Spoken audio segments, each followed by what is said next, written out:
नमस्कार। The deep dive में आपका स्वागत है। आज हम बात कर रहे हैं छत्तीसगढ़ शिक्षा पात्रता परीक्षा यानी CGTT 2026 के लिए जारी हुए कुछ दिशा निर्देशों पर। अब देखिए, नियम कानून सुनना थोड़ा बोरिंग लग सकता है, लेकिन हमारा इरादा सिर्फ नियमों की एक लिस्ट पढ़ना नहीं है। हम ये समझने की कोशिश करेंगे कि इन नियमों के पीछे की कहानी क्या है, क्यों आपकी शर्ट का रंग मायने रखता है, आपके जूतों पर इतनी नज़र क्यों है। ये सिर्फ नियम नहीं है, ये एक बहुत बड़ी और दिलचस्प जंग के सबूत हैं। तो चलिए इसे परत दर परत खोलकर देखते हैं। आपने जंग शब्द का इस्तेमाल किया और ये बिल्कुल सही है। देखिए, ये नियम ऐसे ही नहीं बना दिए गए। ये परीक्षा कराने वाली संस्थाओं और जो हाईटेक तरीकों से नकल करते हैं, उनके बीच एक तकनीकी दौड़ चल रही है। और ये नियम उस दौड़ में डिफेंस की पहली दीवार की तरह हैं। हर नियम के पीछे सालों के अनुभव और कुछ कड़वे सबक छिपे हैं। तो चलिए इस दौड़ के पहली बाधा से ही शुरू करते हैं, जो मुझे सबसे अजीब भी लगती है, ड्रेस कोड। गाइडलाइंस में साफ लिखा है कि हल्के रंग के आधी भाव वाले कपड़े पहने। ठीक है, यहाँ तक तो बात समझ आती है, सादगी अच्छी बात है। लेकिन फिर एक पूरी लिस्ट दी गई है कि कौन से रंग नहीं पहनने हैं। काला, गहरा नीला, मरून, बैंगनी। मतलब किसी के गहरे रंग की शर्ट पहनने से परीक्षा की ईमानदारी पर क्या असर पड़ सकता है, ये बात कुछ हजम नहीं हुई। देखिए, ये कोई ज्योतिष या रंग विज्ञान का मामला नहीं है। इसके पीछे बहुत ही ठोस और सीधा साधा तर्क है।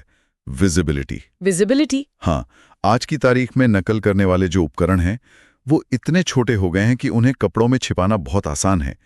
गहरे या चटक प्रिंट वाले जो कपड़े होते हैं, उनके पैटर्न में एक छोटा सा कैमरा लेंस या माइक्रोफोन वो लगभग अदृश्य हो जाता है। अच्छा, तो मतलब ये है कि हल्के सादे रंग एक खाली कैनवस की तरह है, जिस पर अगर कुछ भी अलग से लगाया जाए तो वो तुरंत पकड़ में आ जाएगा। हाँ, बिल्कुल सही पकड़ी आप। ये सुरक्षा जांच करने वालों का काम आसान करने के लिए है। और इसी तरह आधी बांह की शर्ट का नियम ये पक्का करता है कि बाहों में कोई डिवाइस न छिपा हो। कम जेबें या फिर बिना जेब वाले स्वेटर का नियम वो भी इसी सोच का हिस्सा है। जितनी कम छिपाने की जगह होगी, नकल की गुंजाइश भी उतनी ही कम। यानी ये सब एक समान माहौल बनाने की कोशिश है, जहां किसी को भी अपने कपड़ों की वजह से कोई गलत फायदा न मिल पाए। ये तो समझ आता है, पर मुझे हैरानी जूतों के नियम पर हो रही है। कहा गया है कि साधारण चप्पल या सैंडल पहने और मोटे सोल वाले जूते या बूट्स बिल्कुल नहीं। कपड़ों तक तो ठीक था, पर जूतों पर इतनी सख्ती क्यों? ऐसा लगता है कि सिर से लेकर पैर तक हर चीज शक के दायरे में है। आपका शक सही जगह पर है, क्योंकि नकल करने वालों ने इस रास्ते का भी भरपूर इस्तेमाल किया है। ये सुनने में किसी जासूसी फिल्म जैसा लगता है, लेकिन ये हकीकत है। बाकायदा ऑनलाइन बाजारों में और कुछ खास दुकानों पर चीटिंग शूज बेचे जाते हैं। क्या कह रहे हैं? Cheating shoes? ये तो मैंने पहली बार सुना है। जी हाँ, ये कोई एक दो मामले नहीं है। ये एक संगठित उद्योग बन चुका है। इन जूतों के खोखले सोल में पूरी की पूरी कम्युनिकेशन किट फिट होती है। पूरी किट? हाँ, एक वाइब्रेटिंग डिवाइस, एक सिम कार्ड स्लॉट और एक छोटा सा ब्लूटूथ रिसीवर। बाहर बैठा कोई व्यक्ति सवालों के जवाब कोड के रूप में पैर में वाइब्रेशन भेजकर बताता है। कमाल है। मतलब ये सिर्फ एक पर्ची छुपाने की बात नहीं रही, ये तो पूरा का पूरा कम्युनिकेशन सिस्टम है जो आपके पैरों में बंधा है। अब मुझे समझ आया कि साधारण चप्पल पर इतना जोर क्यों दिया जा रहा है। बिल्कुल। जब नियम बनाने वाले इस स्तर की चुनौती का सामना कर रहे हों, तो उन्हें ऐसे ही कड़े कदम उठाने पड़ते हैं। और यही लॉजिक, यही तर्क गहनों पर भी लागू होता है। भारी चेन, अंगूठी, कंगन वगैरह पे पाबंदी है। लोग सोच सकते हैं कि ये तो हमारी परंपरा का हिस्सा है, इसे क्यों रोका जा रहा है? हाँ, ये सवाल तो मन में आता ही है। वजह वही है, टेक्नोलॉजी। आज एक बटन जितना छोटा कैमरा या चावल के दाने के बराबर का ईयरपीस बाजार में आसानी से मिल जाता है। अब सोचिए, एक लॉकेट या ब्रोच या कान की बाली में इन्हें छिपाना कितना आसान है। सही बात है। तो हर तरह के गहनों पर रोक लगाना एक एक चीज की जांच करने से ज्यादा आसान और सुरक्षित रास्ता है। ये हर उस छोटे से छोटे रास्ते को बंद करने की कोशिश है जिसका गलत इस्तेमाल हो सकता है। मतलब अब परीक्षा हॉल में घुसने से पहले हमें लगभग हर वो चीज उतारनी पड़ेगी जो हम रोजमर्रा में पहनते हैं। ये तो एयरपोर्ट की सुरक्षा जांच से भी ज्यादा सख्त लग रहा है। आप कह सकती हैं, क्योंकि दांव पर भी बहुत कुछ लगा है। एयरपोर्ट पर सुरक्षा का सवाल है और यहाँ लाखों छात्रों के भविष्य और पूरी परीक्षा प्रणाली की विश्वसनीयता का।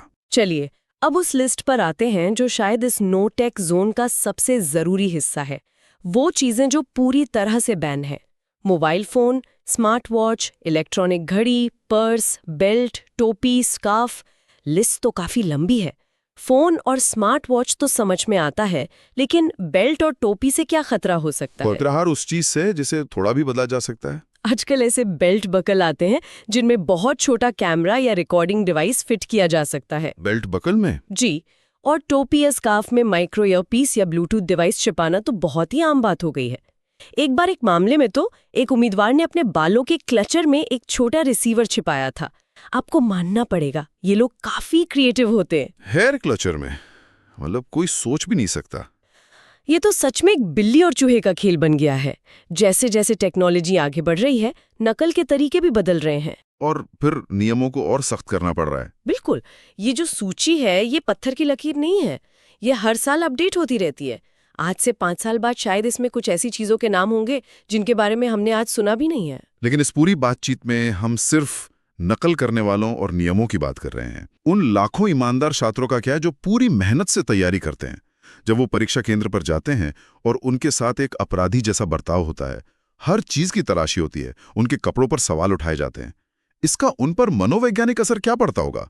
एक जरूरी परीक्षा से ठीक पहले ये सब बहुत तनाव भरा माहौल बना देता होगा। ये एक बहुत ही जरूरी और संवेदनशील मुद्दा है, और ये नियमों का एक दुर्भाग्यपूर्ण साइड इफेक्ट है। किसी भी ईमानदार छात्र के लिए ये अनुभव यकीनन अच्छा नहीं होता। ये एक तरह का अविश्वास का माहौल पैदा करता है, जो किसी भी परीक्षा के लिए आदर्श स्थिति नहीं है, और परीक्षा आयोजित करने वाली संस्थाओं के लिए ये एक बहुत बड़ी चुनौती है।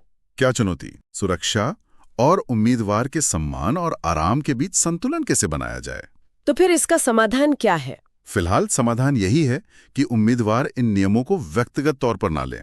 ये समझें कि ये सिस्टम को बचाने के लिए है और वो खुद भी उस सिस्टम का हिस्सा हैं।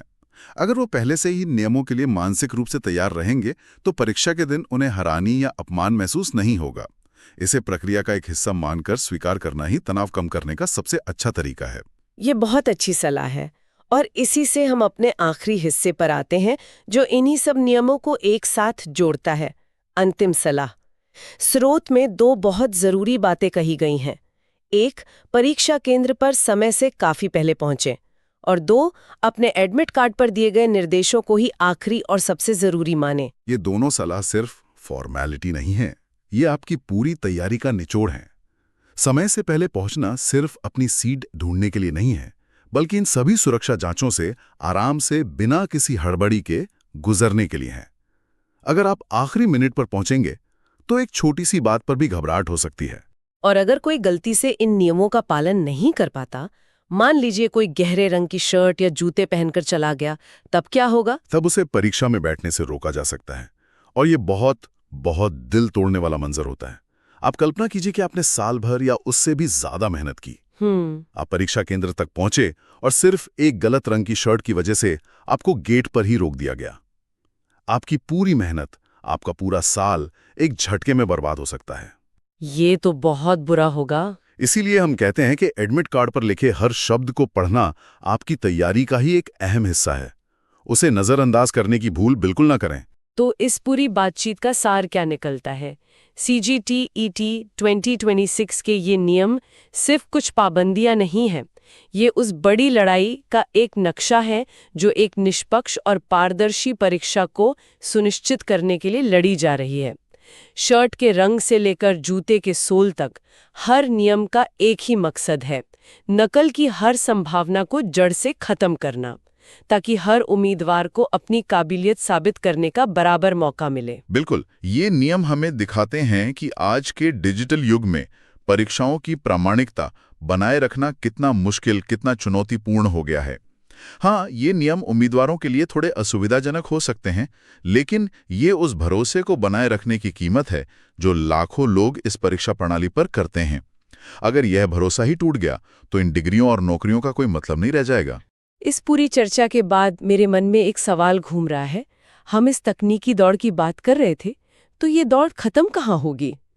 इन नियमों को जानने के बाद ये सोचने पर मजबूर होना पड़ता है कि भविष्य में परीक्षा देने का अनुभव कितना और बदल जाएगा। ये एक बहुत ही प्रासंगिक सवाल है और इसका जवाब भविष्य की तकनीक में छिपा है। क्या हम ऐसे भविष्य की ओर बढ़ रहे हैं जहां एआई कैमरे हर उम्मीदवार की आंखों की पुतलियों की हरकत पर नजर रखेंगे, जहां परीक्षा हॉल में घुसने से पहले बायोमेट्रिक जांच होगी? और क्या उस भविष्य में कपड़ों के रंग या जूतों के प्रकार जैसे ये नियम ये पूरी तरह से पुराने और बेमानी हो जाएंगे? ये सोचना वाकई दिलचस्प है।